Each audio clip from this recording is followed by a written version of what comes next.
Chapter 16, Sleepover. Do you think there's time to bake cookies before they get here? Janie asked Mom. She had been working all day on getting ready for her big sleepover party. 3 friends from her school musical were going to arrive any minute, and Bat had been watching her flurry of preparation with curiosity and maybe just a touch of jealousy. You already made brownies and ordered pizzas, and had Mom take you to the store for 3 different kinds of juice, Bat said, thinking that with 3 different kinds of juice, Janie shouldn't be so selfish about not letting him open even one until the guests arrived. I know, Janie said, twirling her hair into a bun, but I can't remember if Karina said she doesn't like brownies or cookies. I thought it was cookies she didn't like, so I made brownies, but now I think I might be remembering wrong. I like brownies, Bat said, and I also like cookies. I know, Bat, Janie said, rolling her eyes. Bat hated when Janie rolled her eyes at him. It was rude. He was about to tell her so when the doorbell rang. They're here, Janie yelped, and she ran out of the kitchen. Soon the house was brimming with noise. Janie and her friends seemed to have forgotten the whole concept of inside voices. Bat peeked through the kitchen door. One of Janie's friends saw him and waved. Bat waved back, then headed down the hall toward his room. Janie, he heard a girl's voice ask, didn't you tell me your brother is autistic? Uh-huh, said Janie. So's my cousin, the girl answered. Bat went into his room and closed the door firmly behind him, but he could still hear the girls, only slightly muffled. Bat sighed and flopped down into his beanbag.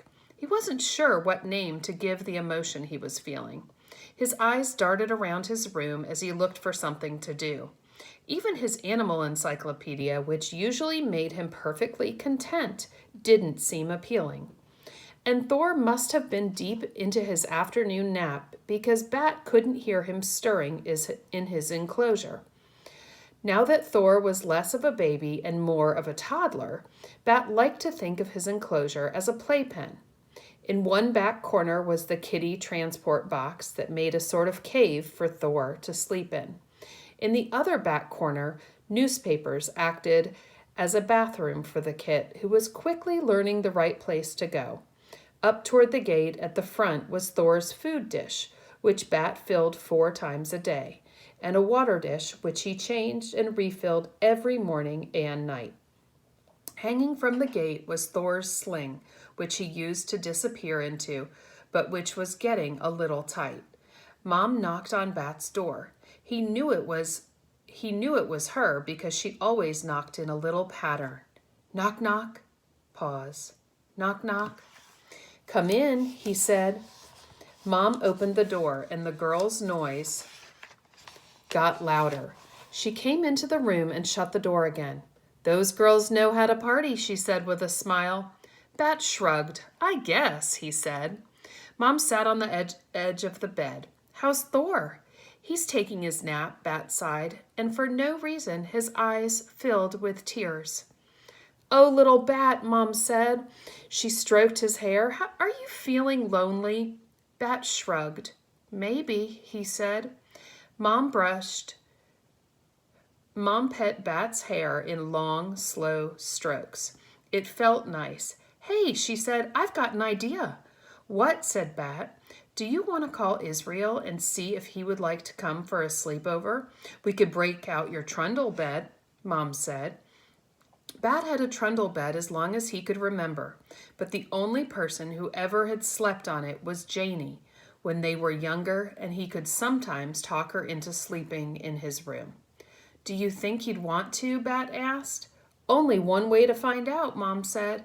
It turned out that Israel did want to come for a sleepover. Sometimes life meant lots of waiting and not knowing, but this time everything happened fast.